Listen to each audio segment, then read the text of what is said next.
Hello, everybody, and welcome to another presentation from the MSRA Truck Series. This is the Hunter Building Group 200 coming to you from the historic Darlington Motor Speedway.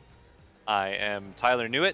Joining me on the commentary tonight is going to be Avery McDonald, and bringing you the beautiful pictures that you see on your screen, and doing everything else that needs doing behind the scenes, as always, is everybody's favorite Italian, Marco Barbanera. So, thanks for joining us, folks. If you're just tuning in, we haven't started yet, so you haven't missed anything. We are going to have a great show for you, I have to believe. Darlington is such a unique track, such a fun track, and Avery, these trucks, they put on a show wherever they go, don't they? Oh yeah, absolutely. And you come to one of the toughest tracks you're gonna see on the NASCAR circuit. That's the Darlington Raceway. You're gonna see some nice Darlington stripes up on the wall, but if you can win here, Tyler, you can win anywhere. Yeah, it's a challenge to be sure. There's no other track like it on the NASCAR circuit or anywhere that I know of. It is an egg-shaped oval. I think the story goes that when they were originally buying the land for the track, farmer had a duck pond that he didn't want to sell, so they just built the track to fit around the duck pond, and that's why one turn is shorter than another.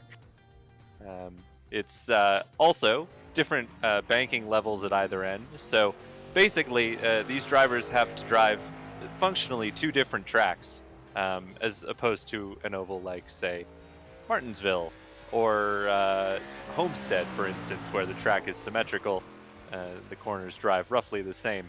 Here at Darlington, turns 1 and 2 are very different from turns 3 and 4. You're going to see, as we have trucks on track for qualifying now, I think you're probably going to see people kind of riding that, if you can think of it like a traditional road course apex line, but the opposite in turns 1 and 2, where you kind of duck towards the apron, swing up out towards the wall, and then cut back towards the inside line.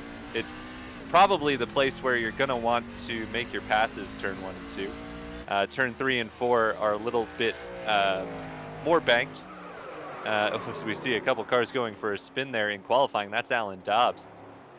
Turns 3 and 4 going to be a bit more of a challenge to get two cars through side by side. The track's a little bit narrower as far as what you'll see people running. So going to be very interesting. There is Robert Anderson. Everybody is slipping and sliding around. I don't know if we've got a track temperature readout, Marco, but it looks like it is a hot one.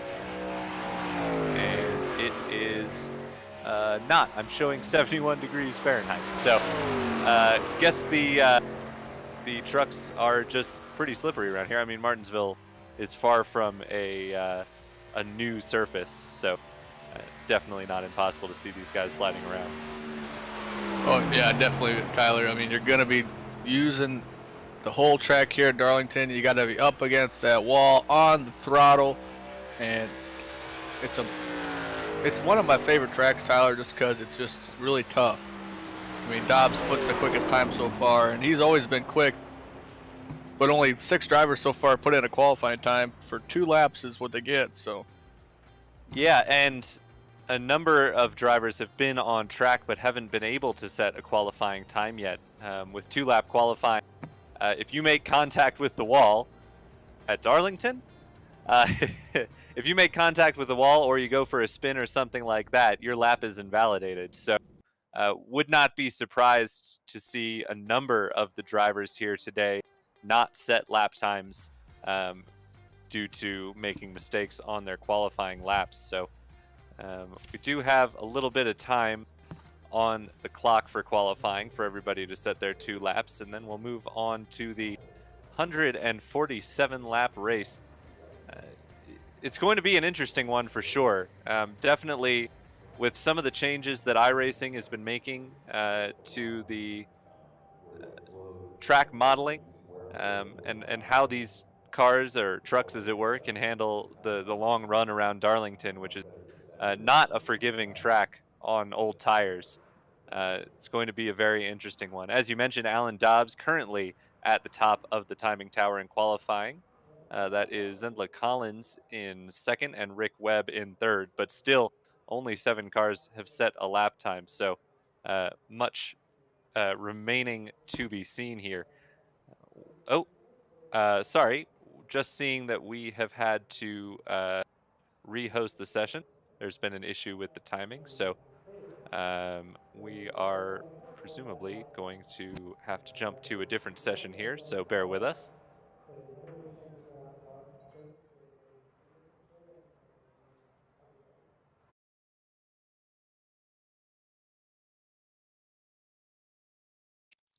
So we will send you to a quick ad break here and come back with hopefully some trucks on track.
And welcome back to Darlington, folks. Thank you for your patience. Sorry about that brief delay, but we are back and ready to go. I think everything is sorted for the MSRA Truck Series Hunter Building Group 200 here at Darlington.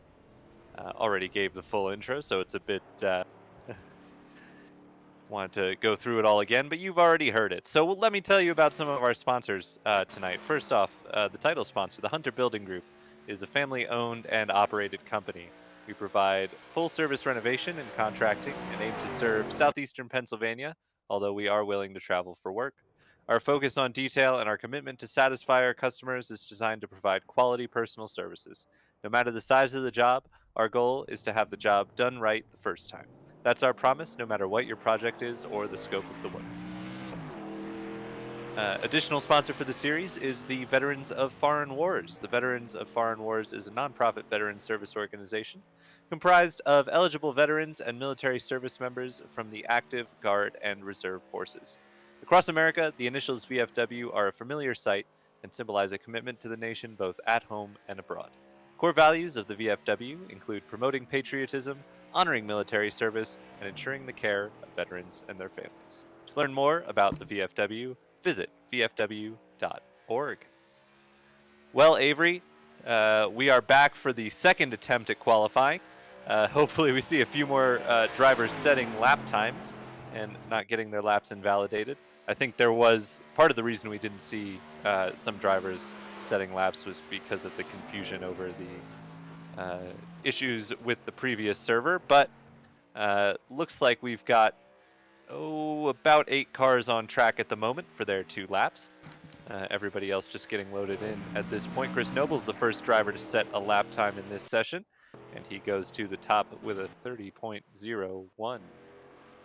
Yeah, you only get one lap for this qualifying session, so we'll see uh, what happens here, because you really can't make a mistake. If you make that mistake getting the wall, you're invalidated and starting towards the back of the field. But we kind of alluded to it earlier. I mean, the Darlington stripe, you're going to see these drivers probably touch that wall maybe just a couple times in tonight's race, because I mean it's Darlington and it's too tough to tame.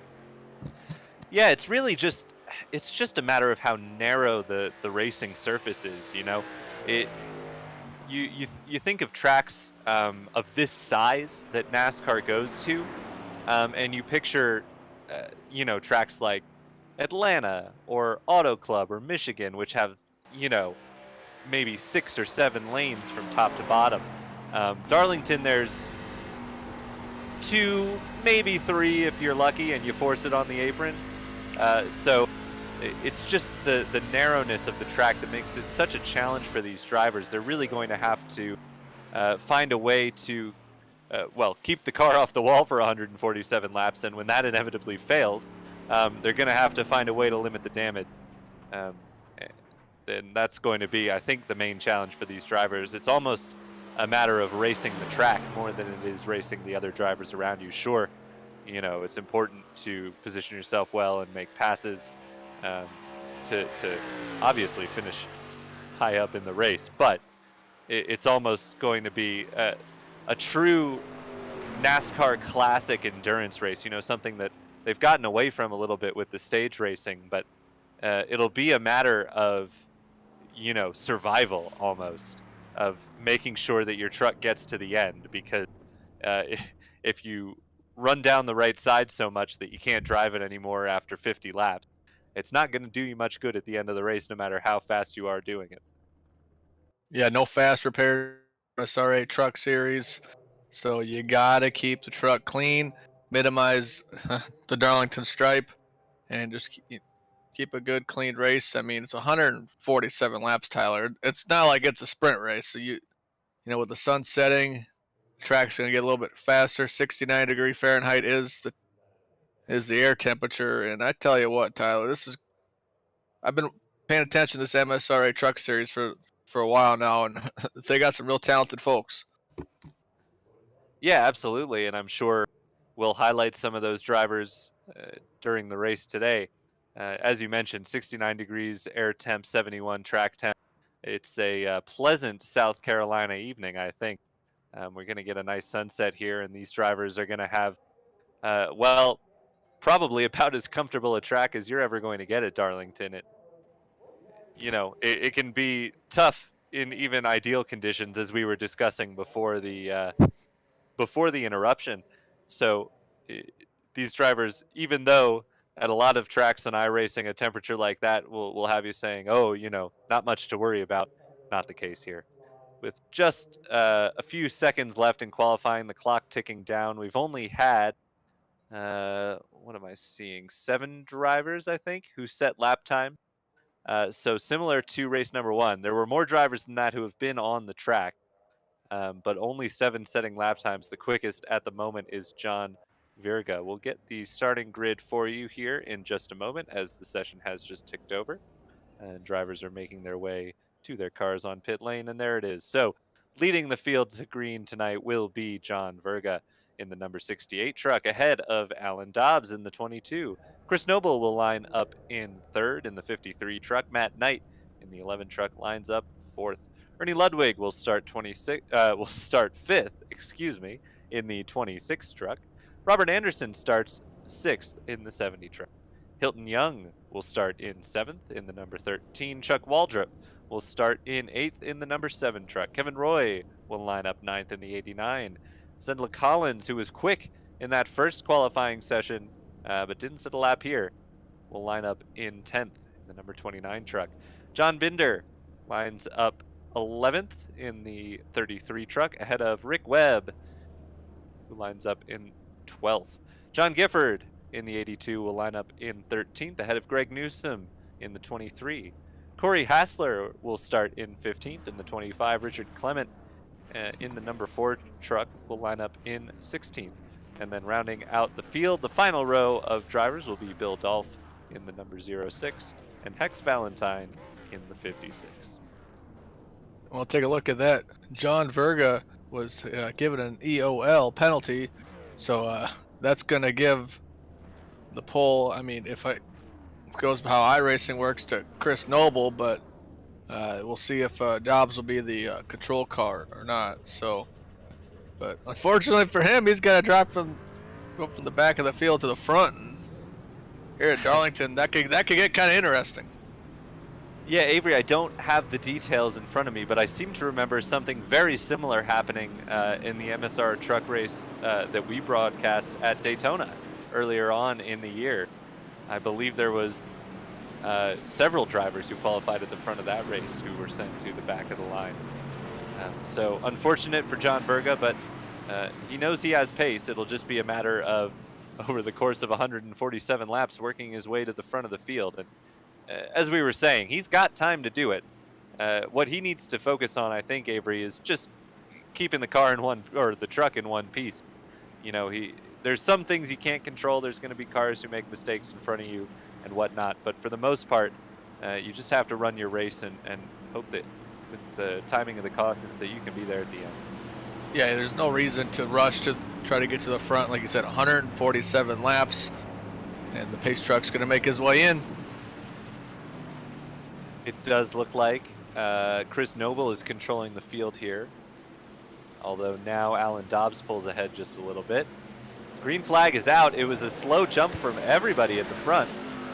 Alan Dobbs does get out to an early lead over Chris Noble. There's a couple trucks who have pulled down to the inside, presumably letting the field through here. I don't know if they made some sort of contact at the start. The field mostly single file through turns 1 and 2. We'll see that a lot. If you're going to make a pass happen in turn 1 and 2, you kind of want to be clear of the driver, the classic slide job, if you can, early on in the corner. Otherwise, it's going to slow both of you down tremendously. Here's Greg Newsom's on board. He's tucked in behind Zendla Collins, who, as we mentioned, qualified well before the interruption and is already up 3 positions into 7th place. At the back of the field is Hilton Young, Ernie Ludwig, and Rick Webb. So presumably 2 of those 3 were who we saw dropping to the inside line on the start there. Still not totally clear on what happened, but everyone is running, and seemingly with the pack. There is last place Rick Webb, you saw for a second there. Alan Dobbs has opened it up to just over a half a second on Chris Noble as they head back into turns 1 and 2 for the third time. And you can see, as I was trying to describe, it's kind of like the opposite of how you would apex a corner on, say, a road course. So you dive in low and then let the truck ride up out towards the wall. Ooh, speaking of riding out towards the wall, that's some solid contact for Alan Dobbs, and I'm pretty sure Chris Noble behind him hit the wall as well. Yeah, really. You know, you don't try to push the limits early, but sometimes the truck just moves up towards that wall. You see the 23 was off pace, but take a look at John Binder here. Nice battle for the 8th positions. The two Johns, Binder and Gifford, and then Hassler and Clement behind them. So a good battle here for 8th place. Got some smoke on the inside. Yeah, it looks like we had a truck going down into pit road. That is Hilton Young. Oh, so, you hate to see it. Yeah, an early exit for Hilton Young there. Again, not totally sure what happened to his truck, because I don't see a ton of damage. Maybe put tape on for qualifying and forgot to take it off. That's the only thing I can really think of that would blow the truck up like that without causing major front end damage. But in front of the field, it's still Alan Dobbs, despite the wall contact. He is controlling the pace of this field at the moment. Everybody spread out, mostly single file and pretty evenly spaced. There's no big gaps. There is a bit of a gulf between the top 10 and then 11th on back. That is Corey Hassler, who's got around about 2 seconds over Richard Clement Sr. But everyone from 11th on back is packed right in there. So really people just kind of minding their P's and Q's at this point, keeping things in line. We see a pass here for 6th place. Excuse me. That is Zenla Collins going by Kevin Roy. So we did expect Zenla to potentially move forward based on that early qualifying run that didn't end up counting. And indeed, they have so far up into 6th place. It looked like Joe Binder was lining up Kevin Roy for an attempt at a pass. There we see from his onboard looking to the inside of that 89 truck. Not quite able to make anything happen in turns 1 and 2. We'll see if he tries to send it into turn 3. He doesn't really have the run. With Kevin Roy getting a bit of a tow there off Zenla Collins, tough to really get some overlap on the straight line speed here. But that was a good run off of turn 4 for John Binder. Here, though, is the battle for the lead, which is shrunk right up. Perhaps Alan Dobbs got the wall again, because Chris Noble is right there on the back of that 22 truck. Everybody pushing early, but also keeping it relatively clean. We haven't really seen, beyond these two drivers getting into the wall, much in the way of contact. Yeah, if you're Chris Noble, you just kind of need to have a little bit of patience and force Dobbs to make a mistake, because the race is, I mean, we're still early. It's only lap 9 and 147. Now we got John Binder around the number 33 in that Silverado. We stay green. Yeah, it's still green at the moment. He is off the racing line. That is, I feel terrible for John there, because that's quite the commentator's curse. I was just mentioning him looking to make a pass, and of course how clean everybody had kept it. He was on the inside of Kevin Roy in the 89. Oh dear. There was nothing that John Binder could do there, unfortunately. Kevin Roy, obviously not malicious there, but either, I didn't see if he actually hit the wall, as we've got a battle for the lead. That was Chris Noble to the inside of Alan Dobbs, but a big wiggle from Noble meant he had to back out of that move through turns 1 and 2. I think it was Kevin Roy. I'm not sure if he got the wall on exit or just got loose, but in doing so, he came down into the innocent bystander number 33 truck of John Binder. Here's a pass. No, that is a pass. Yes, that was John Verga going by Richard Clement Sr. for 10th position. So John Verga moves himself into the top 10, our pole sitter, who was sent to the back of the field. He is moving his way forward, already up, well, that would be 8 positions from where he ultimately started. Yeah, really good run for him so far, moving up, into the top 10. And take a look at Matt now. You want to talk about dedication. Drivers from the Australian club, and he's here racing with this MSRA truck series. That's so you know it's a good group to race with. It's a pretty early morning for them. Yeah, definitely. Somewhere around 10 in the morning, Friday morning for our Australian friends. But yeah, Matt Knight dedicated, and assuming he does still live in the assuming New Zealand area, but done a good job up to this point, holding on to that third position, which is where he ultimately started. He's showing +1, but that's because of the end of the line penalty for John Berga. There is John Binder, who's been through the pits, done some repairs, got that truck back going, but he is, I'm showing 3 laps down, so not the day that John Binder was hoping for, but good to see him back out. Going to try and turn some laps and see if he can't get a decent finish with a bit of luck. Still plenty of racing to go.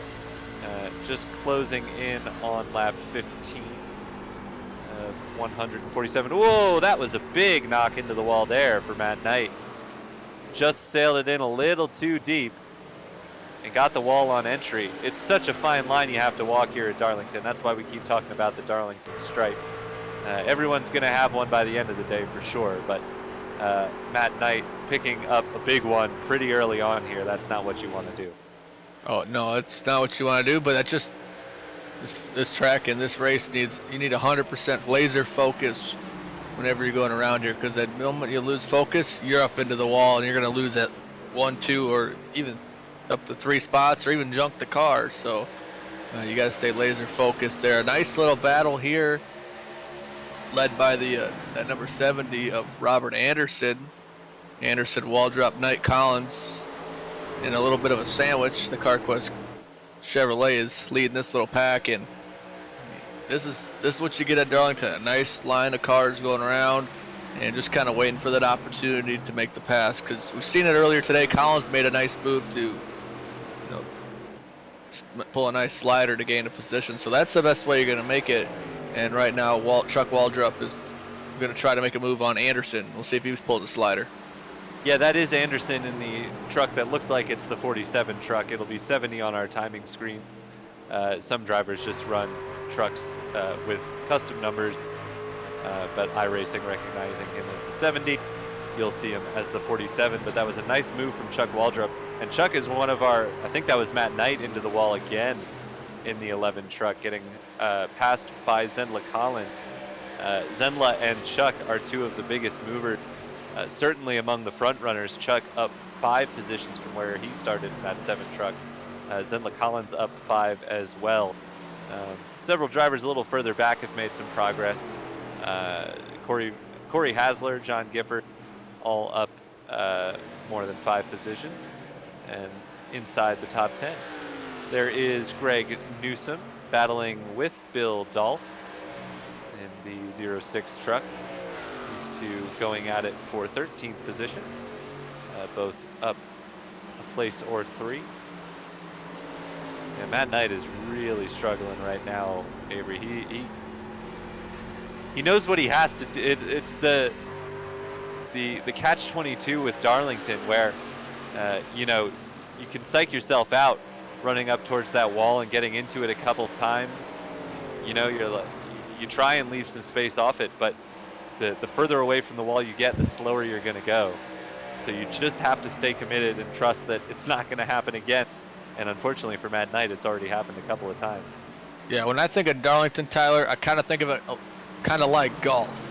In Darlington, you tell yourself, I'm not going to hit the wall, and you hit the wall. In golf, you're going, I'm not going to put it in the water, and you put it in the water. So it's really easy to psych yourself out, and it's such a tough track. And like I said earlier, if you could win here, you could win pretty much anywhere.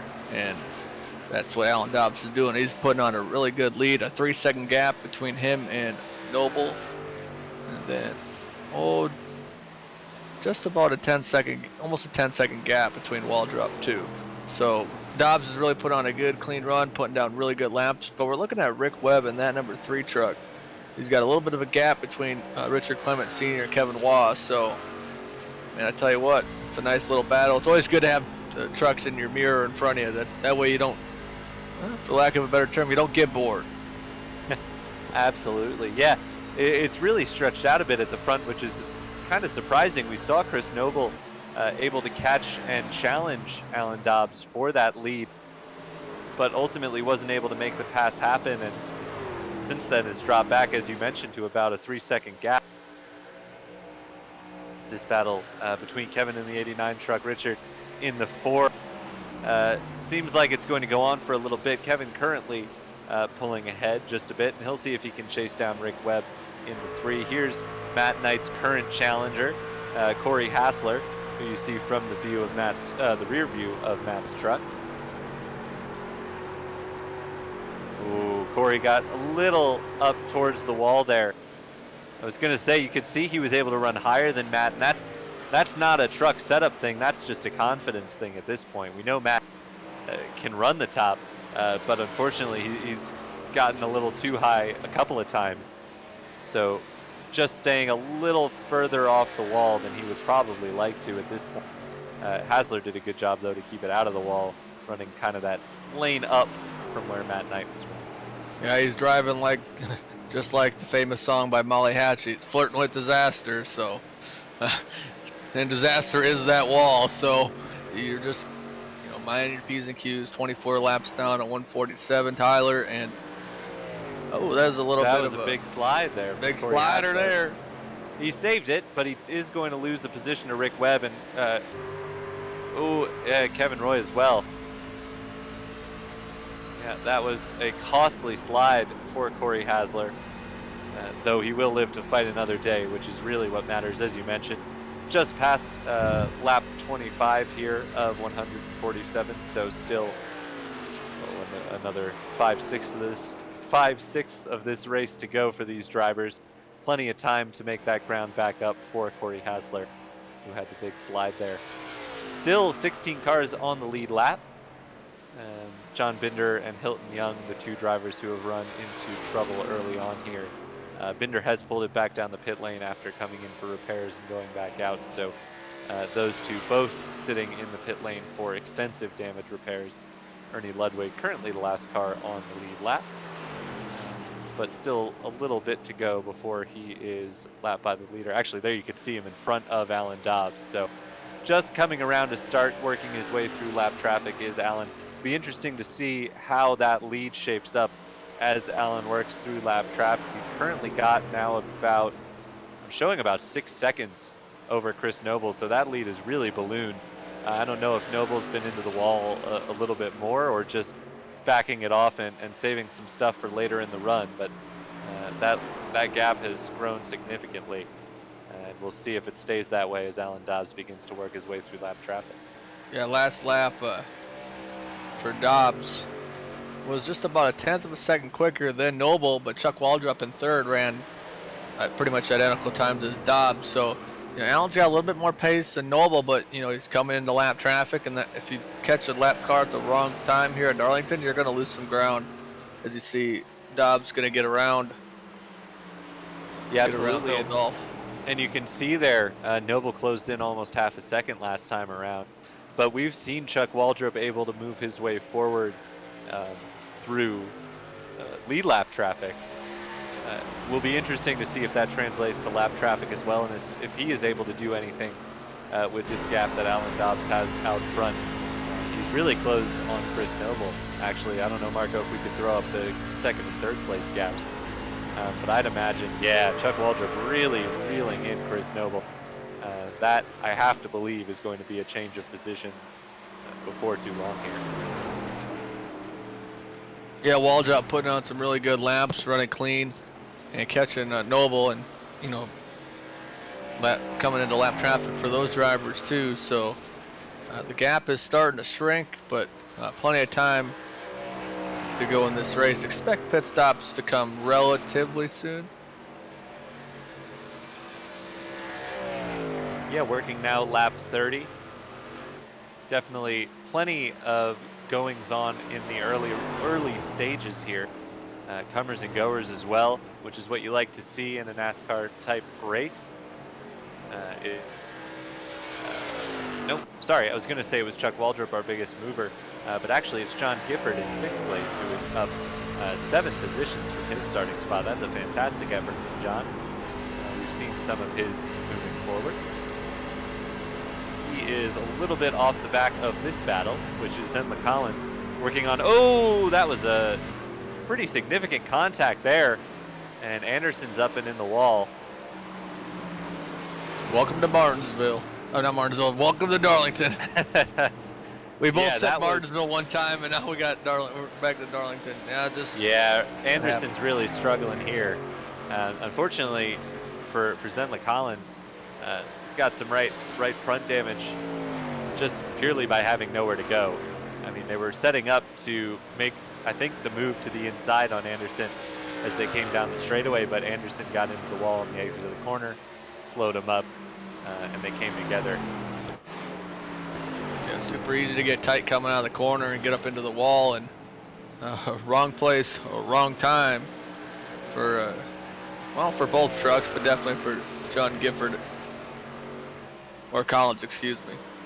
But man, I tell you what though, Tyler, this is 33 laps down here at the Darlington Raceway without that dreaded flag. This is pretty impressive with this group of drivers, because this is a track that can breed a lot of those the dreaded yellow flag. Absolutely, you don't want to speak too early, too loudly about it, because you fear that some higher power might be listening. But no, it's certainly been relatively clean and green, which is you're absolutely right. That's what we love to see. Kind of let these races play out with the strategy, and hopefully we get to see some green flag pit stops here soon, as you mentioned. Those should be coming up before too long. But the main beneficiary, who I was talking about before we saw that contact between Zenla Collins and Robert Anderson, is John Gifford, who's, as we mentioned, already up 7 positions, looking for another one here on the rolling wounded Robert Anderson. And Anderson recognizes that Gifford just has the pace right now and pulls over to let him through. We'll wonder if we'll see Robert take any damage repairs on his pit stop, or if he just tries to ride it out with that truck in its current state. Yep, just trying to buy us time and probably hope for get some a little bit repaired on that first pit stop. But we'll take a look at Hex Valentine and trying to get up the Hassler. You see Greg Newsome in front of him. 35 laps down, tires are starting to get worn, and you really saw Hassler drive it into that corner, and Valentine was looking to the bottom of the racetrack. He's going to need a good exit out of the corner, try to make a move going into one, but not quite enough of a good exit for him. Yeah, that's kind of why you need to get that move done early. You saw the run that Corey Hassler got out of that corner. Ideally, what Hex would want to do is, as we've talked about a couple times, just kind of slide up in front of Corey Hassler, kind of at the midpoint in the corner. That way you don't allow the car on the outside to get the run off as the race leader starts passing this group of cars, putting them a lap down. That is Hex now a lap down. Corey Hassler will be next. Something these drivers might want to consider if you're, say, a Hex Valentine or a Corey Hassler, is an early pit stop, because we know tire wear is going to play a big factor. I mean, these drivers are running laps that are somewhere on the order of 3 seconds off of their best laps of the race. So if you're someone in the back here, you've just been put a lap down. What you can do is you make an early pit stop, say, 5-10 laps before you have to, and then you get to put in, those 5 or 10 laps somewhere on the order of 3 seconds quicker than the race leader is doing. So once everything cycles out, you may find yourself back in front of the race leader, and have perhaps temporarily, but for a little bit earned your lap back. And it's a good way to kind of play the pitch strategy to put yourself in better track position. Yeah, if drivers that come down pit road right now, they'll be able to make it with 4 pit stops, or 4 field runs, so 3 pit stops. But the pit window to make it on 2 stops is lap 49. So if you're gonna go for 2 stops, you got to push it. If you're going for 3, you should have pitted a couple laps ago. Yeah, of course, the question is, and we don't have a definitive answer for this yet, but the question is if some of these drivers can run longer than 49 laps, which, as you mentioned, is the break-even point for a 2-stop race. You could still see them come down pit road early and just kind of extend that last stint. Probably don't want to, because the tires are only going to get worse on that last stint, but you can always, we're going to see a caution before this race is over. I feel pretty confident in saying that. So I think it's not an unsafe bet to try the undercut here if you're one of the cars a little bit further back in this pack, as we see the battle for what is this? This is for 8th place. Robert Anderson, Kevin Roy get it going at it. Kevin looks like he's going to move on through here. Unfortunately, Robert, since he picked up that damage, hasn't really made any forward progress. It's been all in the other direction, which is not ideal for these drivers, but definitely just seems to be down on speed a little bit, does Robert. Yeah, down a little bit on speed is Robert, but he's hanging in there, sitting in just in 9th place, just past the top 10 point. So, I mean, just doing a good job at staying on track, and he's got a little rear end damage, but he's going forward. Yeah, certainly not a bad day as it stands at the moment for Anderson, and you have to believe there's going to be more issues for people as we see John Verga getting very loose at the exit of, is that turn 2 or turn 4? Should be able to tell because they don't really look anything alike. I think it was turn 2. Nope, I'm wrong. It was turn 4. So now they're working their way out of turn 2 into turns 3 and 4 again. And Verga moves through on John Gifford. So Gifford, who had been up 8, now just up 7 from his starting position. And our quickest driver in qualifying, who did not start on the pole, John Verga, has worked his way into the top 5.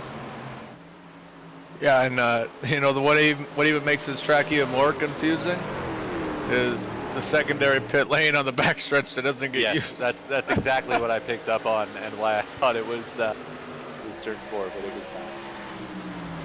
There it's like when you go to Pocono and it says, what, turn 4? Yeah. Corey Hassler stretched the gap a little bit at this point over Hex Valentine and Richard Clemens Sr. And as soon as I say that, he had a bit of a rough exit from turn 4, and Hex Valentine is back all over him. So plenty of battles up and down this field, almost a third of the way into this race. So lots still to keep our eyes on, but just want to take a moment and give a shout out to the race sponsors who are responsible for bringing this race to you fine folks here on Apex Racing TV. Firstly, the title sponsor of the Hunter Building Group, Hunter Building Group. Hunter Building Group is a family-owned and operated company. We provide full service renovation and contracting and aim to serve Southern Pennsylvania, although we are willing to travel for our work as the race is under caution. Our focus on detail and our commitment to satisfy our customers is designed to provide quality personal services. No matter the size of the job, our goal is to have the job done right the first time. That's our promise, no matter what your project is or the scope of the work. So we are under yellow. I can't say I saw what it was. Don't know if we... Admin caution.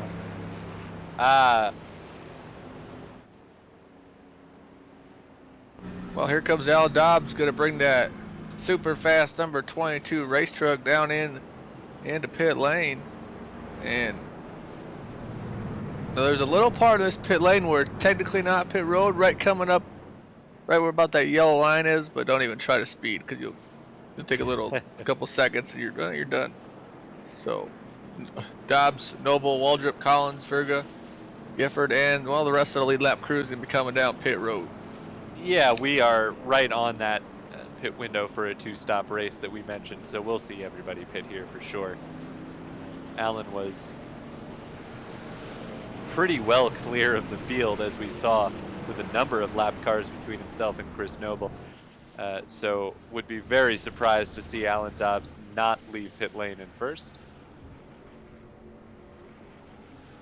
Yeah, you don't want, I mean, if he doesn't make it out first, either someone took 2 tires, which would be a bad idea, or his pit crew is just flat out horrible. So we'll see what happens with Dobbs here. Matt Knight working his way forward here by not pitting, I believe. So Dobbs must be fixing the truck. Yeah, well, we saw Alan Dobbs into the wall. So he is currently stopped still for repairs. You can see John Verga in front of him doing the same as the lapped cars make their way down pit road now. Matt Knight. Oh, so Matt Knight must have been the lucky dog. That's what that was. Just jumping over the top of the timing. But there is Alan Dobbs rolling now. So taking the time to get the truck patched up right. Gonna cost him some positions here for sure, but we know he's quick. And there is Matt Knight in pit lane. I am almost certain that Matt Knight is your lucky dog, and that's why he's briefly showing at the front of the field. Yeah, this is the time to fix that race truck under caution, because you never know when you're going to get another one, and you might as well utilize that time to repair the truck. So that's what you saw a lot of those drivers do, including your leader Alan Dobbs, because there is no quick repair in the MSRA Truck Series races. So fix that damage up and get it back out there and try to avoid putting it in the wall. Yeah, definitely a good call there for Alan Dobbs. We know it's cost him track position, but I think that's something that he can make up before the end of this race. But what's most interesting to me, Avery, is that it promotes Chuck Waldrop to the front of this field. And we saw the way he was closing on Chris Noble and Alan Dobbs towards the later stages of that race. I wouldn't be surprised to see him put a bit of a gap on the field here. Oh yeah, real good opportunity for him there, and I think it could very well be done for him. I mean, showed a lot of speed towards the end of the run. Now keep in mind we've completed 49 laps, and Tyler, once we get ready to go green here with the I believe the pace truck lights are off, this is perfect timing for a one stop to finish this race. Yep, absolutely right. I feel pretty confident that everybody can make it from here. Before we go back to green, I did want to give a shout out to our other sponsor tonight, the Veterans of Foreign Wars. Veterans of Foreign Wars is a nonprofit veterans service organization comprised of eligible veterans and military service members from the active, guard, and reserve forces. Across America, the initials VFW are a familiar sight and symbolize a commitment to the nation both at home and abroad. Core values of the VFW include promoting patriotism, honoring military service, ensuring the care of veterans and their families. To learn more about the VFW, visit vfw.org. Pace truck is off and into pit lane. Chuck Waldrop controls the field as they head around turn 4 at Darlington. Chris Noble to his outside, waiting. Now Waldrop goes, but he spun up the tires. We'll have to be careful there that he didn't get the jump on the restart. I'd imagine admins would clear black flags from that because it was very clear that Chuck Waldrop went and spun the tires. But what that's done is promoted Chris Noble to the race lead, and a fairly substantial one, almost 3/4 of a second immediately over Chuck Waldrop. He really did not get going there, did Chuck? Rick Webb into third. Ooh, that was a slide there from Robert Anderson. Looks like he recovered. Yeah, look at Dobbs there moving up the field. I tell you, Chris Noble, he was able to get down the backstretch. He was able to fly away down on the Boeing backstretch to about that, that's about 2-second gap for him. So he's got to really put some good times in. Oh, there we go, side by side. Yeah, Chuck Waldrop really did not get the restart I was thinking he would. I wonder if he's just not that good on fresh tires, because the time we saw him really closing on our front runners was towards the end of that stint. Just wonder if maybe he's got the truck set up a bit more for the long run here. Obviously didn't qualify super well, qualified down in 12th, so maybe just struggling on the early stages of a run here. He is able to hold on to that second position ahead of Rick Webb. I believe that's a Bobby Labonte throwback. Where's that Dale Jarrett arrow? Tough to place, but you get the idea.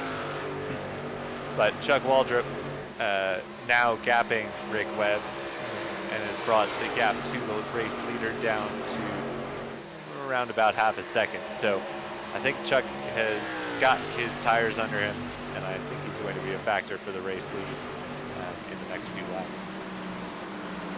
Oh, definitely. I mean, Gifford putting up a good run. He's got Vierga, who was, the provisional pole sitter, came from the back of the field all the way up to sixth spot. The caution helped him out, but he's showing a lot of pace right now. We'll see if he's able to pull away and move up into the top 5. Yeah, we actually did see these two battling for I believe it was 5th position, shortly before the yellow, as the yellow is back out. Not sure who it is for. It's Greg Newsom who's gone for a spin. A little bit of damage to the left rear. Don't know if that's from this incident or another. We'll get a look here in a sec. Oh, just a little nudge, and a second nudge from Hex Valentine there. Yeah, that was tough. Hex had the run on the inside, and it looked like Greg Newsom was ducking out to get out from behind Matt Knight, who had gotten, again, kind of up out of the groove here, and was cutting down the track. So not really anyone's fault here. There was nothing Hex could really do. He was already there. But contact with Greg Newsom sends him around and brings out the second caution of the race. The point I was going to make was that John Verga and John Gifford were both, had both moved up well through the field, but both, I believe, stopped for a fair amount of repairs on the first round of pit stop. It's Robert Anderson pitting under yellow here. Everybody else stayed out. I'm sure the drivers a lap down would have liked for everybody to come down pit lane here for a wave around, but I think we're just a little bit too close to the previous caution to really justify any of these drivers pitting for a second time. Yeah, if you got damage, bring that race truck down. Feel like you need some fresh tire, bring that truck down, but we'll see who's going to be going into the pits here. I know we'll probably see some of the drivers that are a lap down. You might as well get your fresh tires. You might as well get that damage repaired. You never know when another yellow is going to come out. Yeah, I think that was just Robert Anderson of the lead lap cars, unless he pit a lap too early and the pits were still closed. We should see the lap down drivers pit here. Corey Hassler lead among them. So presumably the lucky dog Erner, but we'll find out. Ernie Ludwig is down into pit lane, and I think he might be the only one. Greg Newsom's back down as well for damage repairs. But yeah, I'm a little bit confused, to be honest, Avery. These trucks obviously aren't too tough on their tires, but I don't know. What did we have? 5-6 green flag laps? I would take, if I'm a lap down, I'd take 6 lap fresher tires. That could really pay off in the long run, and you top off with fuel, so you could potentially outstay the leader and be in a position to get a lap back. Yeah, you definitely, you have that opportunity. So that's the great thing about iRacing. You can have multiple strategies, whether you don't pit or don't pit. Some of these drivers have crew chiefs or spotters, helping them out. So with this MSRA truck series, it's all about strategy. It's been a fun race so far. Tyler's glad to be a part of it. Lap 58 of 147. I know tomorrow night we'll have the National Series here on Apex Racing TV. I'll definitely have to tune into it after the race, since I won't be able to make it for that one. But man, this MSRA Cup Series, our National Series and Truck Series, always put on a really good show. Like I said earlier, I've been really paying attention to these series. It looks like a really good group. Yeah, I'll absolutely be tuning in tomorrow as well here on Apex Racing TV for the MSRA National Series, also at Darlington. Like you, I will not be able to be here for the broadcast tomorrow, so it'll be a whole new crew for you.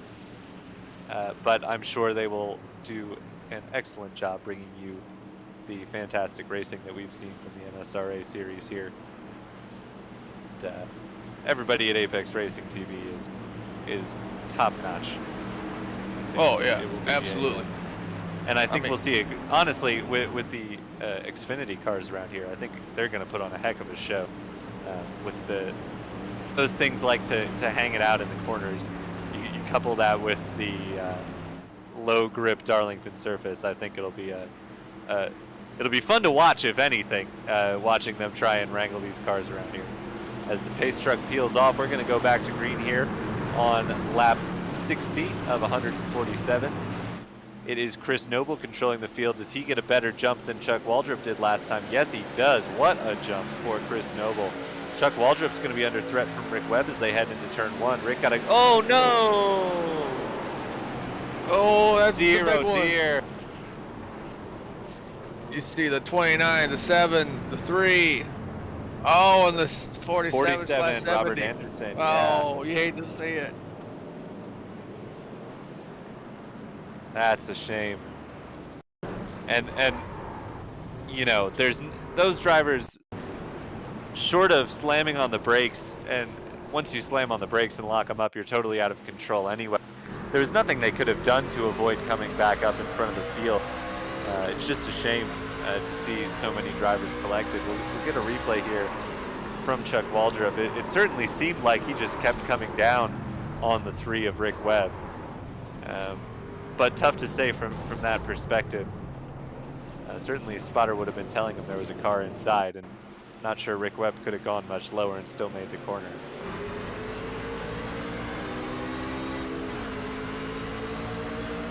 Looking on board for Waugh, and he just kind of kept coming down the racetrack, and boom, into the 68. He almost ended up on his lid. That's a game changer for this race, Tyler. I mean, that took out a lot of fast race trucks. It did. I mean, Chuck Waldrop was one of our quickest. So was Zenla Collins, John Berga. Really a lot of trucks who are, you know, figured to be major players at the end of this race. Here's the onboard from Zenla Collins. Oh dear, oh dear. Nowhere to go there. I think the question is who did make it through of our quick trucks. Alan Dobbs is one for sure. Rick Webb ultimately didn't get all that much in the way of damage from that. He was able to keep it tucked down on the apron, I think. John Gifford has been quick and is currently up in 3rd. And Matt Knight, who we saw up and into the wall a couple times and struggling, kind of gets a second lease on life here.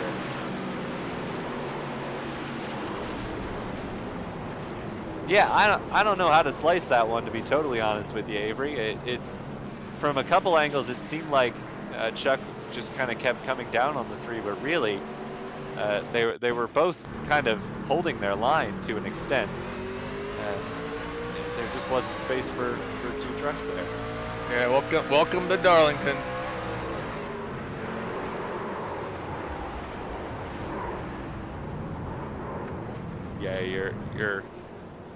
Yeah, I suppose you all can't hear Marco or a producer, but yes, I certainly agree with him that Rick Webb did take a pretty hearty lick on the left side there.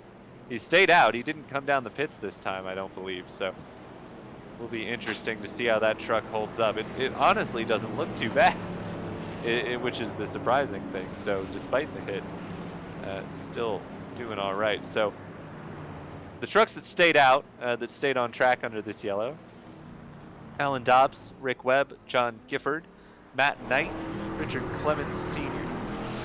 Those are all the drivers who have only made 1 pit stop.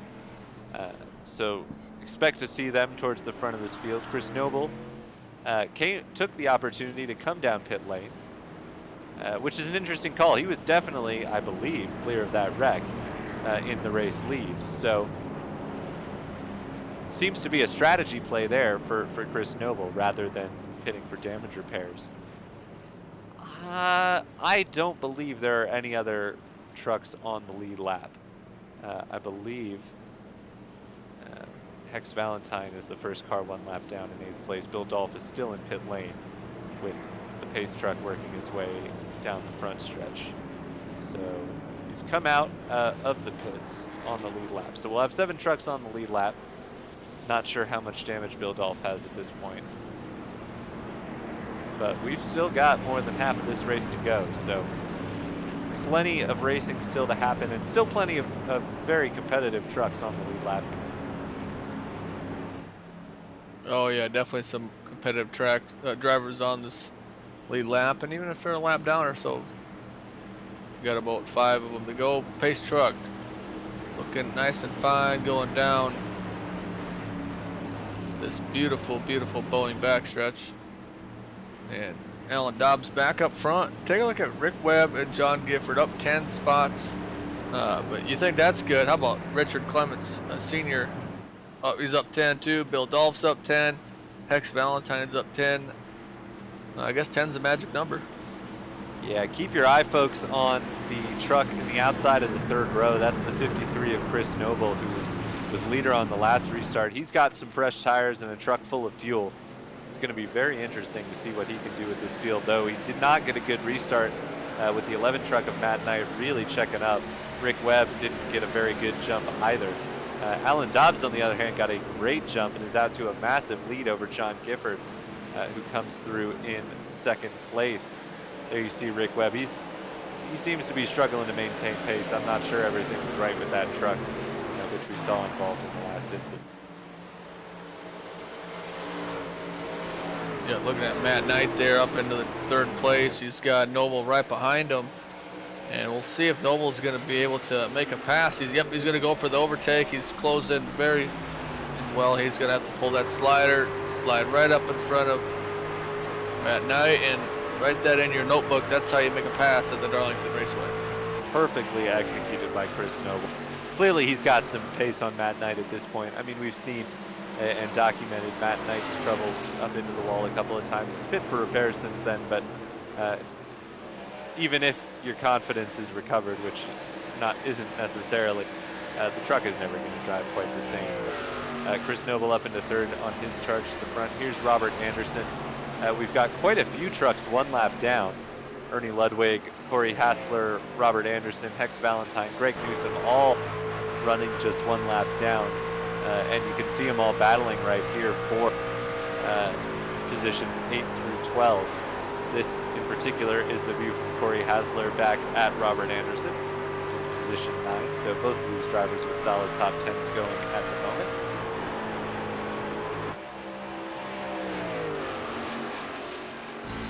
Yep, look at it up against that wall is Noble trying to run down John Gifford and get close to that halfway point, Tyler. Not too many, just a couple more laps and we'll be there. So, a couple cautions so far. Long ways to go. Only 7 on the lead lap, but we have 5 trucks 1 lap down. So, anybody's chance here. Dobbs on front, but this battle for second is on fire. Absolutely. Chris Noble on fresh tires. Looks like he's going to get this move done fairly quickly on John Gifford. He looks to the inside in turn 1. Slides up in front, as we have talked about a few times. That's how you execute a pass at Darlington, and Noble now sets his sights forward on Alan Dobbs, who leads this race by just about 3 seconds. Yeah, great move to get up into the second spot, and he's got to run down Dobbs.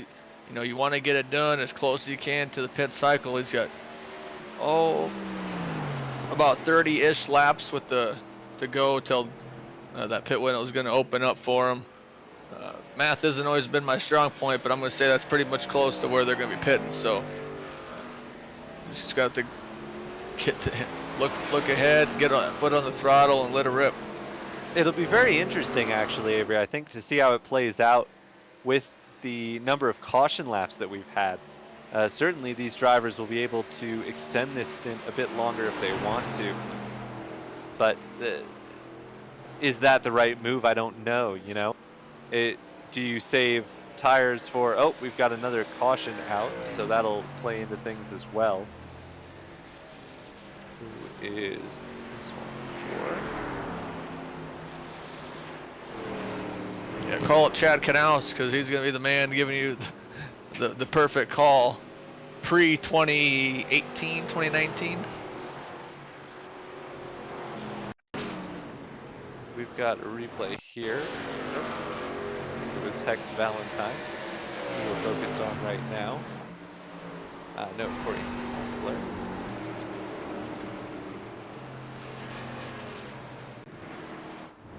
Don't know, because I don't know how recently that popped up in the info for us. It may have been an admin caution on that one.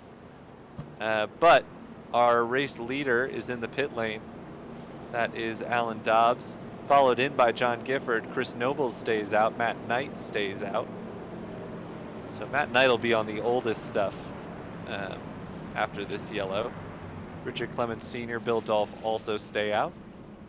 We should see Ernie Ludwig get his lap back as the lucky dog here.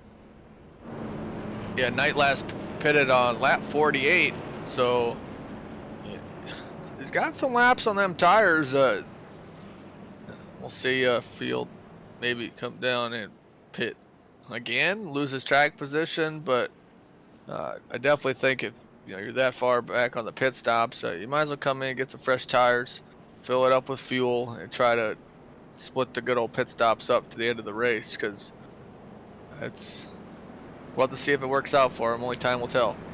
Yeah, I think the man in the pilot seat right now is Chris Noble. I think it was a great call to come down pit lane and get fresh tires and fill it up under that last caution. I'm sure this one doesn't put them into any different window that Chris wouldn't be in pitting in the last caution. I think he's going to be in really good shape here with the track position, with barely any laps on his tires. He's basically on the same strategy, give or take a few laps, of Alan Dobbs, but he's got the track position. At best, Alan's going to be restarting around 4th, and Chris will be restarting from the race lead. So definitely going to be an interesting battle to watch for the remainder of this race as we see Richard Clements Sr. pull into his pit box. So he is ultimately going to get tires here. Thought he might stay out, as a lead lap car didn't pit with the other leaders, but yeah, sometimes that's how it works. But these drivers, if they want to split this last run, and expect pit stops maybe around lap 1:05 to 1:10, if they want to even it out, which I think most drivers would do. But the pit window can open up within 25 laps too, so we'll just have to wait and see. I think more will try to split it to save that tire wear. But if you're a lap down, you might try to extend it just to try to stay on the lead lap. yeah, I think if you're a Corey Hassler, Greg Newsom, Hex Valentine, these cars just a lap off the pace, I think you do whatever the opposite of what the leader does. I think if it gets to a few laps into the pit window for the final stint and the race leader hasn't come down, you come down, get your fresh tires, and set some quick laps.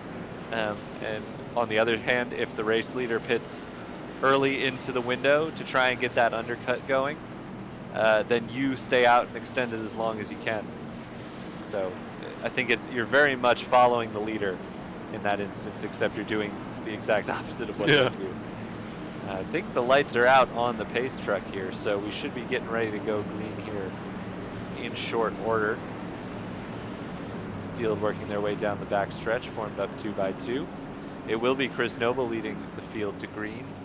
Matt Knight to his outside, Bill Dolph in 3rd, and the former race leader, Alan Dobbs, in 4th. So that's going to be a truck to watch here. Both Alan Dobbs and John Gifford have shown pace at various points today, so it'll be interesting to see if they can dispatch Matt Knight and Bill Dolph quickly here and pose a threat to Chris Noble. But it is Noble controlling the field as they head down the front stretch, and Noble is gone. Another good jump from the race leader. That is Alan Dobbs getting held up behind Matt Knight. Ducks to the inside. It looks like Matt's going to let him have it there.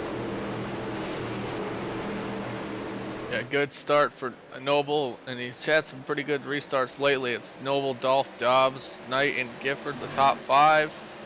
And look at Dobbs pulling a move to the inside of Dolph, and that's he probably looked up in his notebook and said, hey, I got to pull a slider if I want to get around him. An excellent move by Alan Dobbs, and I'm sure Chris Noble was hoping it would take him a little bit longer to get by those two, because while the tires on Alan Dobbs' car aren't that much fresher than Chris Noble, maybe 6 or 7 green flag laps, you'd still prefer to have as much of an advantage, a track position advantage in your pocket as you can. And now Alan Dobbs gets to work chasing down Chris Noble. Here is Richard Clements Sr. in 6th place, looking at the back of Matt Knight's car.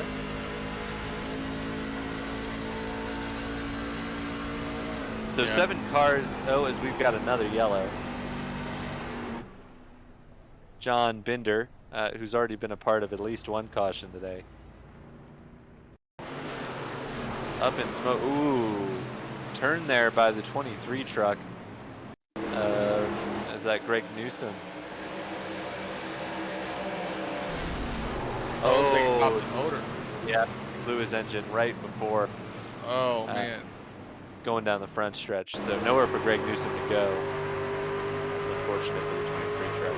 Yeah, that Chevrolet power decided to let go. Piston blew apart. The rod shot through the block, and his motor is done for.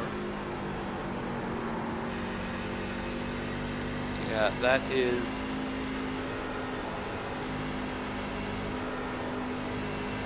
I'm trying to figure out, because we had 7 cars on the lead lap.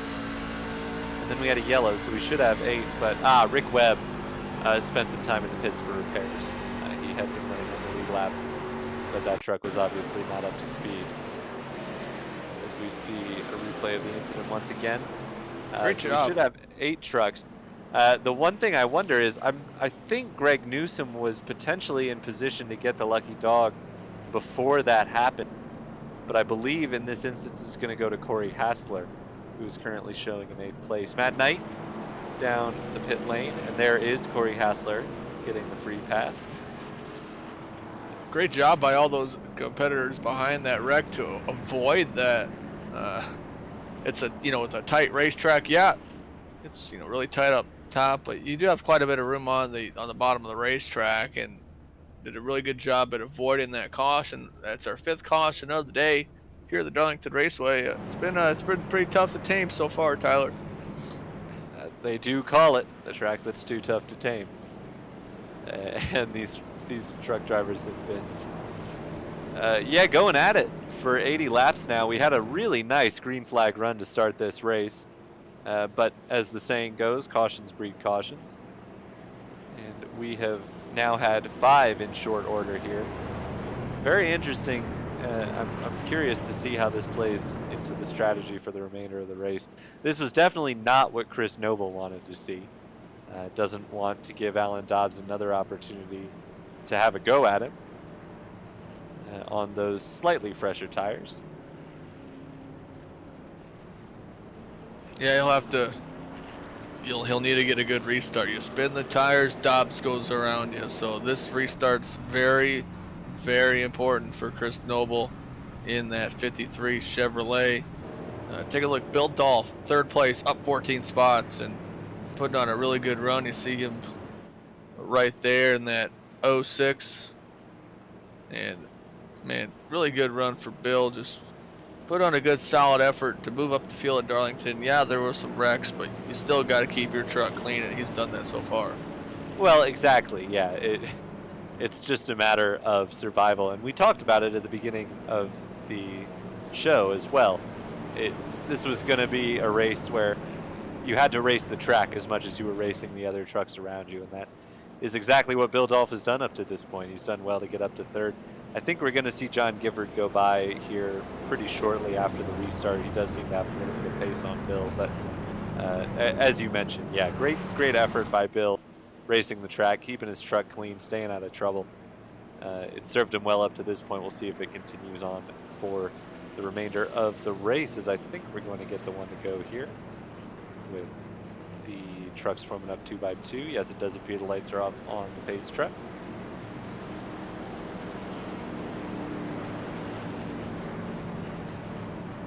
Yep, just 8 trucks on the lead lap, 4 lap down, and to keep a shout out to John Virga, still on the track, even though he is 9 laps down.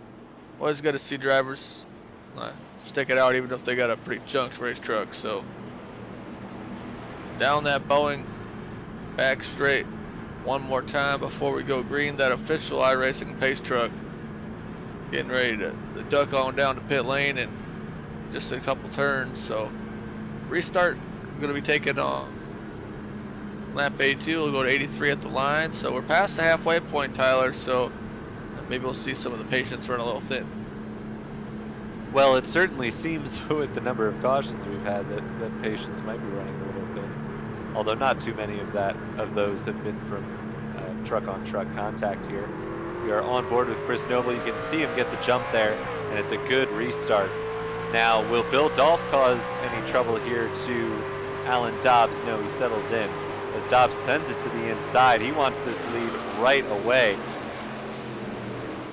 Wasn't able to make it work in turn 1 and 2, but it's clear that 22 truck is just a little bit more hooked up at the moment than the 53. Yeah, fresher tires for Alan Dobbs. Oh, about 11 lap differential, but that's not all green flag laps either. So we'll see if Dobbs is going to try to make a move on. No, but he's going to send it into the corner, going to slide up and get real close to him there, and pulls the slider. Took a look at the notebook again one more time, and a nice, perfectly calculated pass for the lead. Yeah, that's a lot tougher to do. And oh, what's that? A big slide there for John Gifford. He is lucky to still be going there.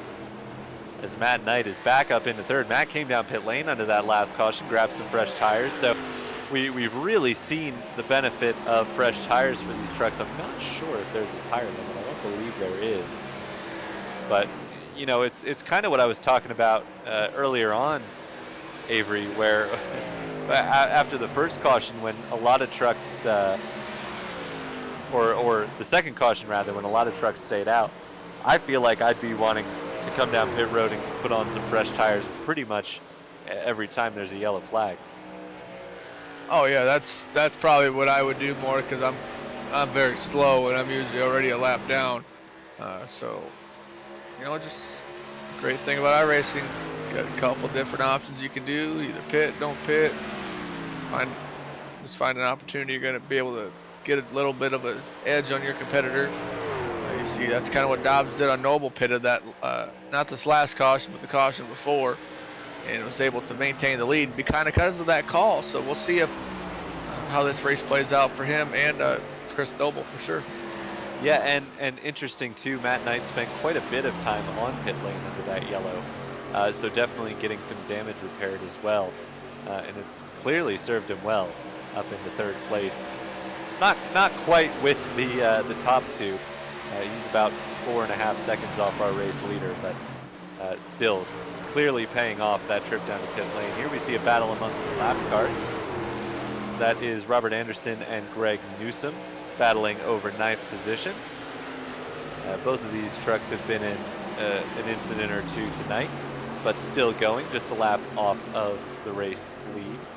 This is actually also the battle for the lucky dog position, and with the string of cautions we've been having, that could prove to be very important here. So Anderson currently holds that free pass position. Greg Newsom will be wanting to find a way through. Yeah, if you're in that spot to make that lucky dog, you definitely need to push that throttle pedal down just a little bit more to maintain that spot, because you never know when the next one will come out. And if you're in that lucky dog spot and it's going to move to the lead lap, it just gives you a better opportunity to get a good finish. Take a look behind on board of Matt Knight, looking at John Gifford, who made that nice save just right quite after this restart. And Knight up 1 spot, Gifford up 9, and the Dolph up 12 spots. Doing a good job. Gifford going to go to the bottom. Is he going to be able to set it? No, contact with Matt Knight. Oh, you hate to see Matt it. Knight is up and over the fence, I think. He's back on the track now. I think that was John Gifford, having seen how to make the textbook Darlington pass, not fully understanding how to do it there. Yeah, going into this corner. You have to be very confident that you're going to clear the car you're attempting to do the slider on.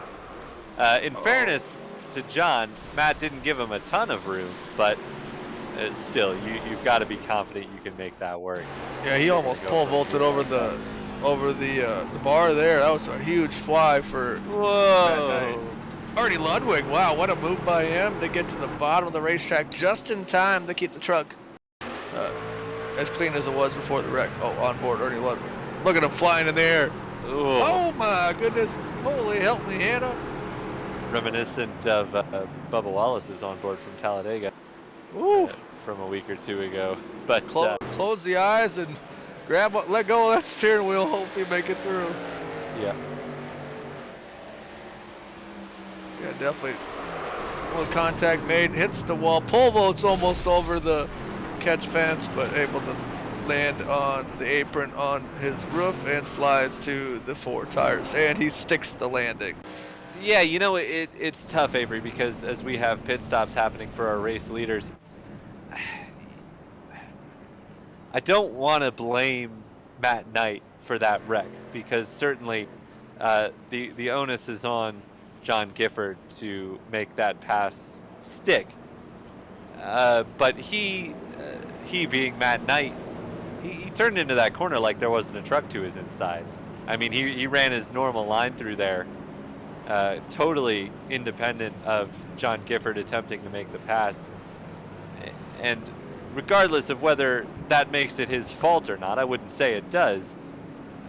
If he had left a little bit of space, he'd probably still be going in this race. So tough to swallow for Matt Knight there, but he's definitely going to be out of this one after that flight.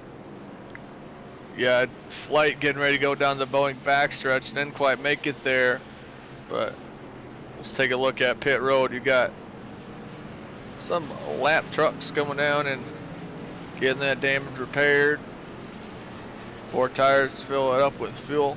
Only 6 cautions on the day though. Taylor, still not. I mean, for Darlington, I've definitely been in races where we'd be at this point and have double the cautions. So still a really good run so far for this MSRA truck series. So yeah, hopefully we can get a little settled in, get back to the long green flag run like we saw at the start of this race. Your free pass is going to be Robert Anderson, so that battle that we were watching did prove to be quite important. Robert Anderson finds himself back on the lead lap of the race. Greg Newsom's still a lap down, so Greg will be rueing not making an attempt to pass. Maybe he didn't have the speed, but still, you want to see if he can make something happen. Yep, so still 7 or it might be 8 trucks, depends on where Rick Webb ends up on the lead lap. So yeah, I'm actually not. I think Anderson might have actually gotten the free pass and then stayed on pit road because he is back to a lap down. Yep, 90. Race leader. Yep, there you go, Rick Webb on the lead lap.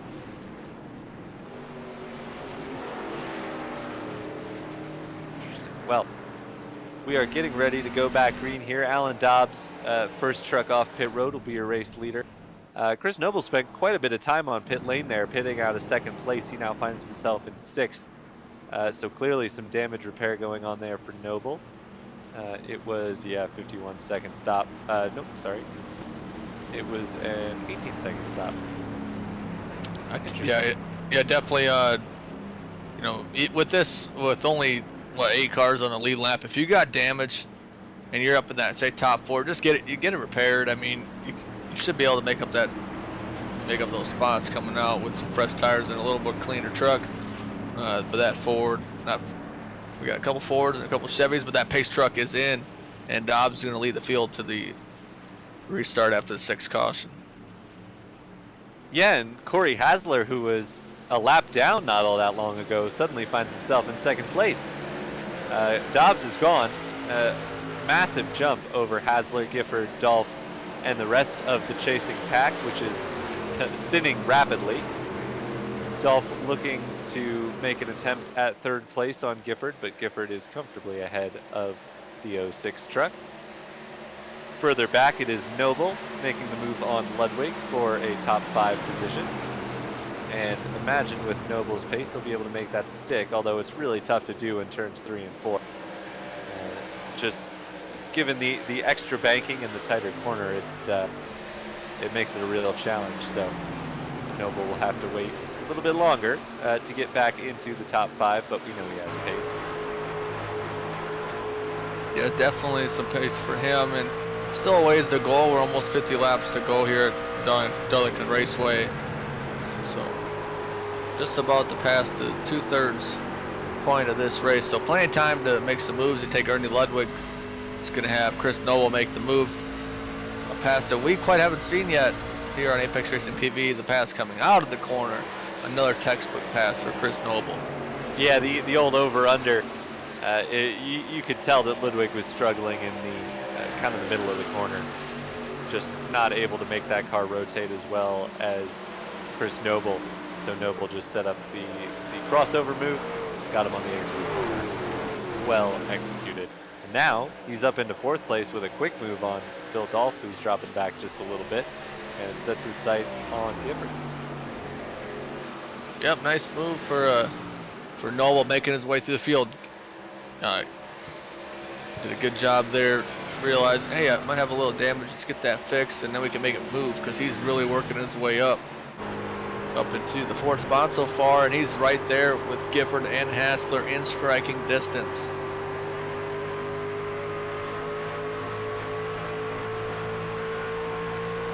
Nice view looking back at Noble there from the rear bumper of John Gifford. It's a pretty nice lead already for Alan Dobbs. With his biggest challenger, Chris Noble, stuck back in traffic. He's got about 2.5 seconds over Corey Hassler, who, given where he was not too long ago, I think we'll be pretty happy to just be rolling around in 2nd place at the moment. Though Chris Noble is coming as we see him pull to the inside of John Gifford. He's going to make that move stick, I have to believe. Gifford gives him room. And that's just like that, P3 for Chris Noble.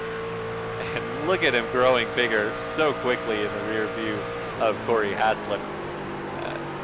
Just not quite the pace, I think, of the 53 truck in this 25, as that Chevy Silverado front grille is growing and growing and gone. Down to the inside goes Chris Noble, and into P2.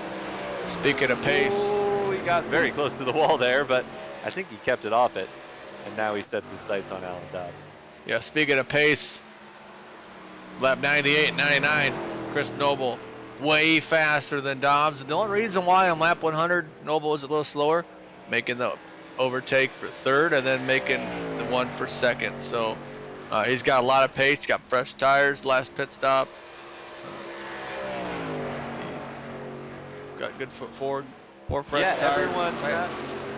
Everyone in the top, actually everyone on the lead lap was in under that last caution. So tires about as even as they're going to be for the rest of the day up front.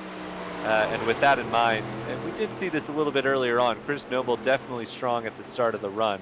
We'll see if he's able to make it work over the course of the longer run, where we saw Alan Dobbs shine early on in the race when we had a long green flag. He definitely showed a lot of speed.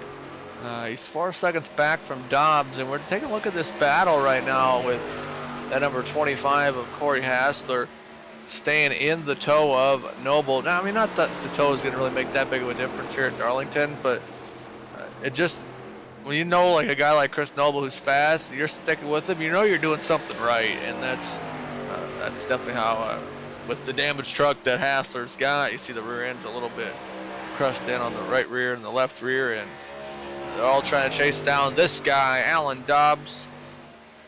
Been pretty much putting on a clinic lately. Yeah, and we know the long run pace is there for Dobbs as well. We saw it on the first run, led to the first caution pretty much from the get-go. Got a good jump and held off an early fight from Chris Noble. Since then, it's been a bit more dependent on who pits when, but Dobbs is stretching that gap now up to 4 and a bit seconds for the race lead. So Noble not able to maintain that pace for long on Alan Dobbs. Here's the onboard from John Gifford as he is going to try and find a way around Corey Hassler. I believe that was Chris Noble in the wall up ahead of him. And indeed, that lead gap has grown now to 5 seconds very quickly. So pretty sure Chris Noble up and into the wall. That's not going to help his cause. It is going to help Alan Dobbs, who is stretching that gap rapidly. Yeah, Dobbs 5 second gap. about 3/10 quicker on lap 104. On lap 105, big difference. Just under 0.8 of a second, but that was kind of caused by Noble getting up into the wall and causing a Darlington stripe.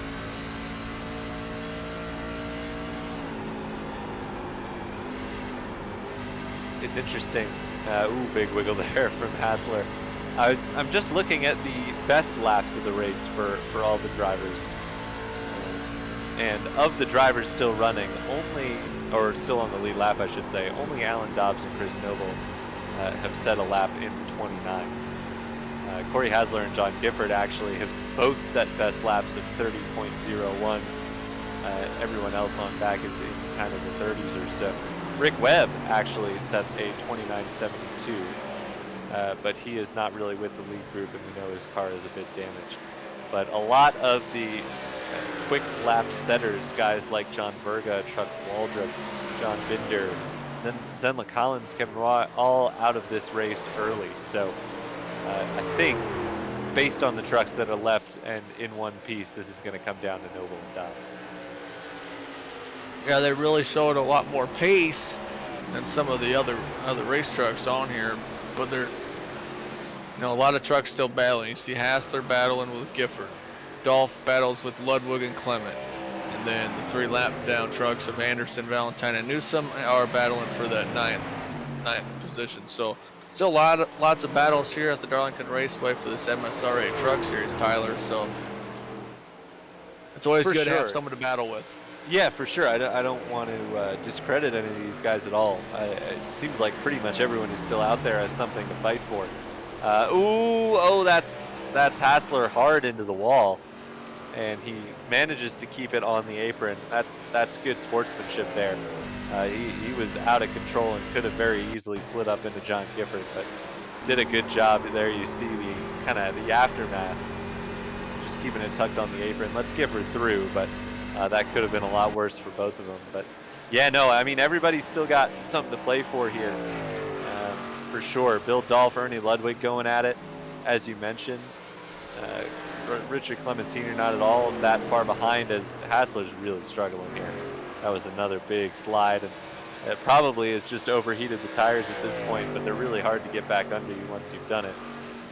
So he is just doing what he can to keep that truck in order. And Bill Dolph, I think, is licking his chops at the moment. Yeah, it just that happens, man. Look at that Corey Hassler, that 25 race truck, that right rear crinkled, left rear crinkled, but he's still trucking along in that number 25 Ford F-150. Doing a good job at maintaining the top 5. 8 drivers on the lead lap, 3 a lap down. So, nice little battle going on. Take a look at Bill Dolph up in the final driver of the top 5. He's got a little bit of a gap with Ludwig behind him. And so he's just sitting comfortably in 5th, but one lap you could be 5th, another lap you could be up into 3rd because someone made mistakes, so you just got to stay consistent. Absolutely. Yeah, there's still lots to play for here, still positions to be made. This is, as you mentioned a few times, this is a championship that all these drivers are running for. So you'll see them sticking it out because they need those points. And there are still a lot of points up for grabs on the table just by capitalizing on others' misfortunes. I think we have 12 drivers who are still running at a reasonable pace. Chuck Waldrop, I believe, is back on track. Zenla Collins is circulating as well, though some 44 laps down, 32 for Waldrop. So those two will need something to happen soon to make up any positions, but still out there and circulating. Yeah, take a look at Dobbs out in front. 6.5 seconds is the gap. Last time around, though, Chris Noble, about 2 seconds quicker than Dobbs, putting on a really good run. For both those drivers, the gap is 7 seconds. Shrink up if Noble just starts clicking off a little better laps. Yeah, it was actually Dobbs who was 2 seconds quicker than Noble. I believe Noble got the wall again. Oh yeah, 2 seconds. Uh, Yep. but you're And absolutely right. ooh, It could very easily go the other way. All it would take is there you can see the lap deltas. So Noble gained about a second and a tenth before and then gave it all away on the next lap. So these drivers are not impervious to errors. You see Alan Dobbs right there up against the wall. He needs to keep running that line to keep maintaining his pace and building this lead, but you're in constant danger. Just anytime you're running that close to the wall in iRacing or in real life. So Noble has no reason to stop pushing because he's absolutely not out of this one yet. yeah, he's just putting on a good pace there, and the last time they pitted was on lap 91. Expect pit stops. Oh, let's see. Get about. I mean, you might be able to make it. That's 54, about 50 to 54 laps. But will we see someone try to split it, run about 27 laps? We'll just have to wait and see if that's what they're gonna do. Now is the pit window if they want to split it up into one stop. Yeah, I think that'll be pretty borderline for most of these drivers. Although we haven't seen any green flag pit stops yet, so we don't have a really good sense of what the actual stint length is for these cars. So. It's very possible that they can make it to the end from here. We did, in fact, when you consider the fact that everybody came down pit lane last time, I feel like that's pretty indicative of drivers being able to make it to the finish. But if we do get a caution from here on out, would expect tires to play a factor. Yeah, we're just gonna have to kind of wait and see. I think if you haven't pitted yet, you're gonna try to extend it to the lead, so you might see a couple different strategies. Everyone pretty much pitted on that last caution except for John Virga and the number 3 of Rick Webb, who pitted on lap 79. So they're gonna definitely need to make a pit stop. Yeah, what you see at the moment is our closest battle on track, and Ludwig there gets into the wall. That's going to allow Richard Clement Sr. to close in a little bit. The 47 truck of Robert Anderson also in there. He is a lap down there, so not fighting these two for position, but he is following closely in behind Richard Clement Sr. Those two trying to make that ground up on Ernie Ludwig, and that is for 6th position. So those two battling hard. We did just see Ludwig get into the wall passing the lap car of Chuck Waltrip. So again, anybody at this point could still make a mistake with 26 laps to go. So no reason for any of these drivers to stop pushing and kind of back off, because as soon as you let the pressure up, you're telling the driver in front that they can back off a little bit, and then they're not going to make a mistake. So definitely you got to keep pushing, got to keep the pressure on. That's what Richard Clement Sr. is doing to Ernie Ludwig at the moment. Yeah, you got to keep the heat on. You got to make sure that driver in front of you knows that you're coming, because that's how you can easily make a mistake. That's what Bill Dolph's going to try to do with Hassler. We go back to this nice battle for the 6th positions. That's Ernie Ludwig, followed by Richard Clement Sr., and that is the lap down truck of Robert Anderson behind him. Yeah, Rick Webb still the last car on the lead lap, some 16 seconds behind, and turning laps that are slower than everybody else around him and on track at this point. We saw the big hit that Rick Webb took in the big one tonight, so definitely not up to speed in that truck, but has been able to maintain position on the lead laps. He is the last of our lead lap runners. But yes, it is Ernie Ludwig and Richard Clement Sr. here with the lap car and current free pass position holder Robert Anderson. You get the sense that Anderson would potentially be able to do something with a free pass, but just hasn't been in the right place at the right time. Yep, that's just kind of how the cookie crumbles. But a big shout out to Ernie Ludwig. There's that leader of Alan Dobbs going to put Anderson another lap down, and is going to try to put Clement Sr. and Ernie Ludwig a lap down. Alan Dobbs is putting on some really good pace with about an 11-second gap between him and Chris Noble. almost side by side for the 6th position. That's not what Dobbs wants to see. No, it's not. That is not what you want to see at all as the leader. Big slide there for Ernie Ludwig, and Richard Clemens Sr. goes through. I was mistaken. Rick Webb was not on the lead lap, and he has just come into pit lane. So just now 6 cars, on the lead lap. Richard Clemens Sr. the last of those, and he's now a lap down. So 5 cars on the lead lap. Next up for Dobbs is going to be Bill Dolph. And at this point, it seems to be, will Dobbs be able to lap the field with 21 laps to go? I don't think so, though he is continuing to stretch the gap on Chris Noble in second. Really just putting on tremendous pace is Alan Dobbs at the moment.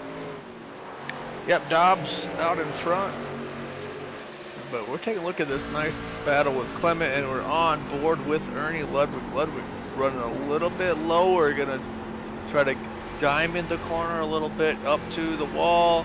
Get a good exit, but I tell you what, Richard Clement Sr. putting on one heck of a run up into 6th position. Yeah, he's a lap down, but you know, hey, you're still racing against somebody, so and you know, you're also racing for Tyler. That's that lucky dog position. We got 20 laps to go though, and when it gets toward the end, you definitely want to be that first car a lap down if you're not on the lead lap. For sure, and then especially because you don't have to worry about anything behind you on a late restart.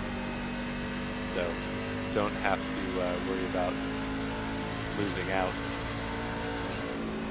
Though Alan Dobbs is not that far off the back of Bill Dolph. I imagine he'll be there or thereabouts in the next lap or two.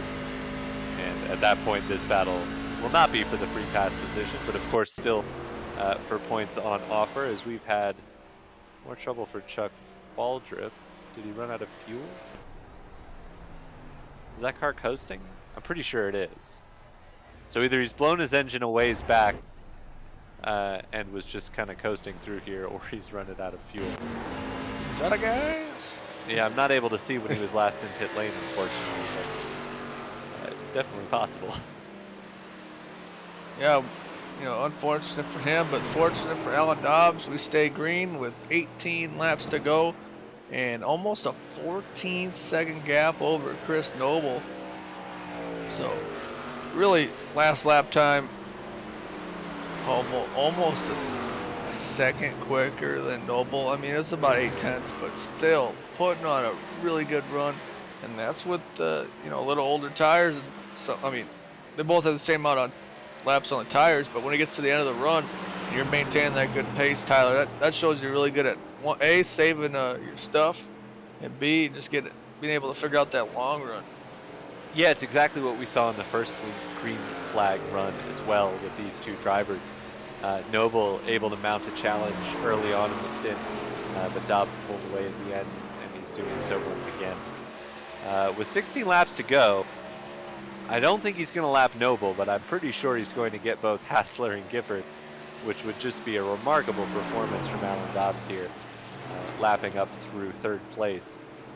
He's clearly got the pace. We know that. We've been watching all race, but really impressive to just put that level of domination on the field in honestly this short a race, especially when you consider that we've only really had 2 extended green flag runs. So major props to Alan Dobbs. It does feel like Chris Noble has just backed it off a little bit.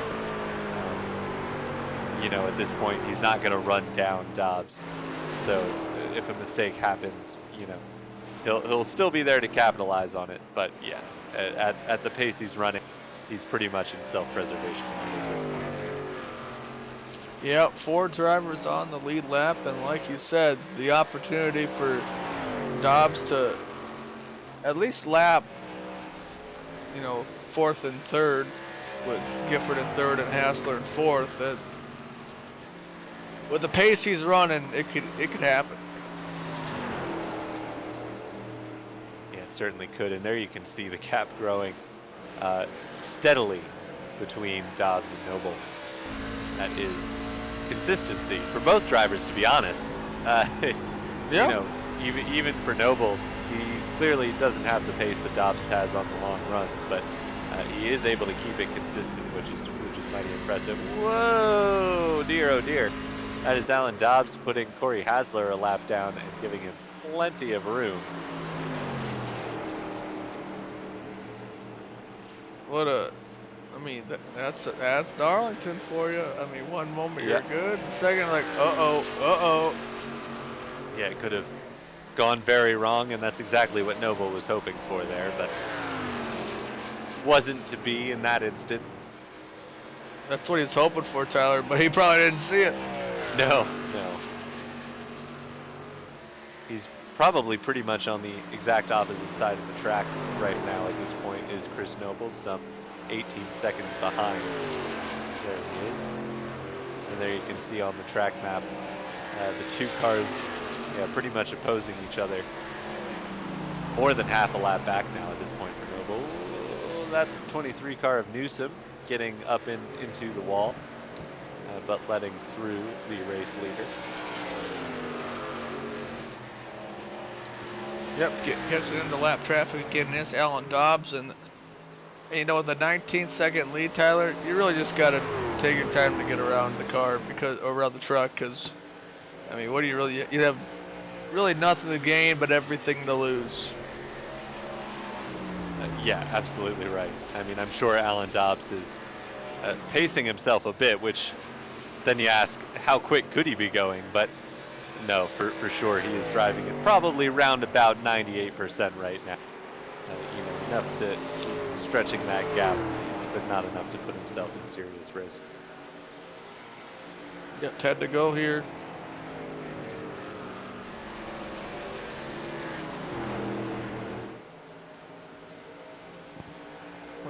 Look at that Corey Hasler truck. Beat up, but running fourth. There's Bill Dolph. And fifth, Richard Clement Sr. in sixth, and really put out a good run for him. Able to maintain. Give a mad props, Tyler, to all these drivers for, running this race. I mean, they haven't finished yet, but sticking it out and having fun. Even if you're not going to get in that top five, but to finish the race here at Darlington is definitely with 147 laps is pretty much, it's really impressive in itself.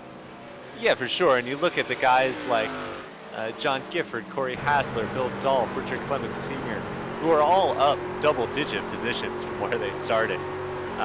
They've got to be thrilled with today. I mean, yeah, they're a lap down at the moment, but they've still put on fabulous performances and kept themselves mostly out of trouble, which is, again, it's what we keep coming back to. It's what these guys needed to do. And that group right there has done it. They haven't done it quite as quickly as Alan Dobbs and Chris Noble, but they've done an excellent job for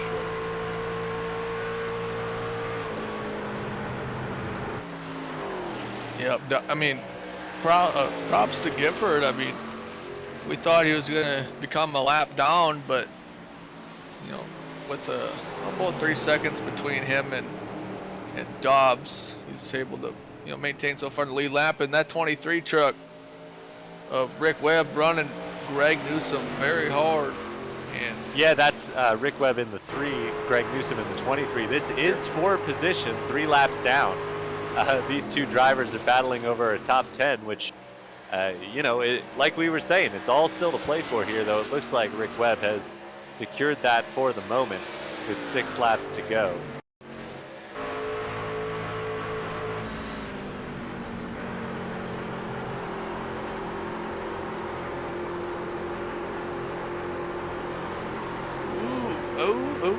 A nice view of the front suspension and chassis of the Chevy Silverado there. Oh, that's Hilton Young.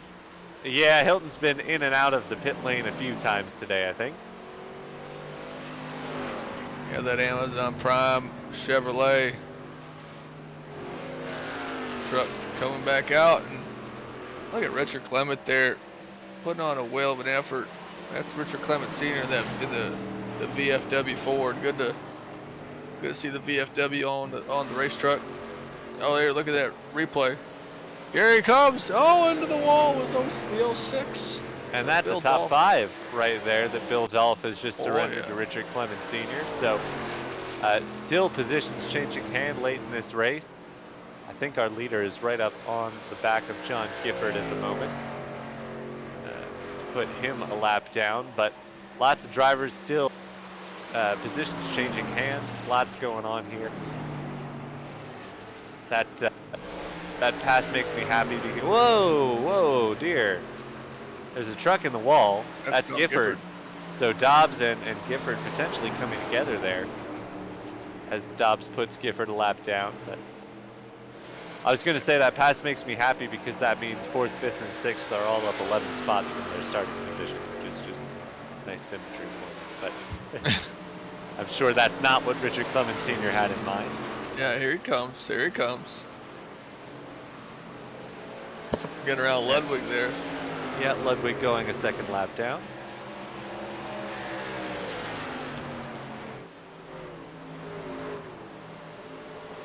White flag coming out for the man, the myth, and the legend of this race, Alan Dobbs, putting on a really good effort. He's going to have to go through that Boeing back straight one more time. He's got to be perfect here, Tyler. You don't want to blow the motor up. Absolutely, yeah, that would be a real shame, though. To be honest, I think at this point you could probably coast around and still get there ahead of Chris Noble with 24 seconds in the bag. But the truck is still running as he heads into turn 3 and around turn 4. And as he heads down the front stretch, Alan Dobbs is going to be the winner here at Darlington.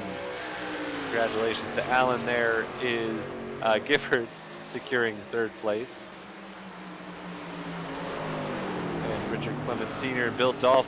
This battle's coming down to the wire. Dolph had a look back, but the 29 truck of Collins getting kind of intermixed there and in that battle. But it is Alan Dobbs as Noble crosses the line. Alan Dobbs, the winner of your Hunter Building Group 200 for the MSRA Truck Series.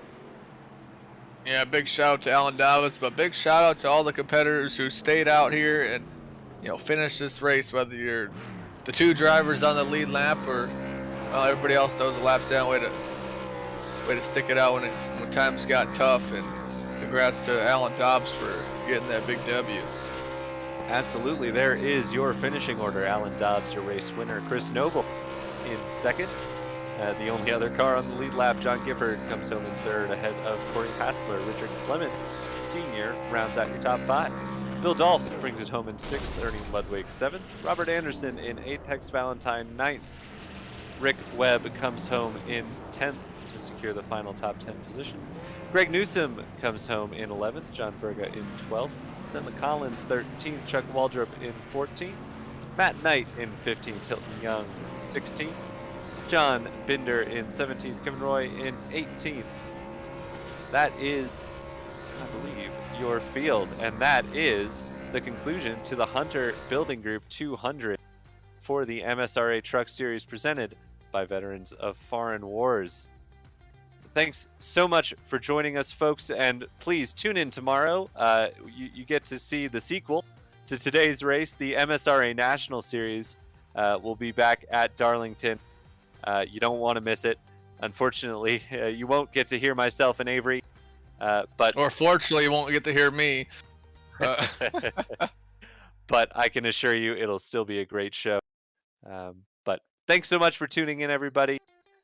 From all of us here at Apex TV, myself, Avery, and Marco on the cameras, thanks so much for watching, and we'll see you next time.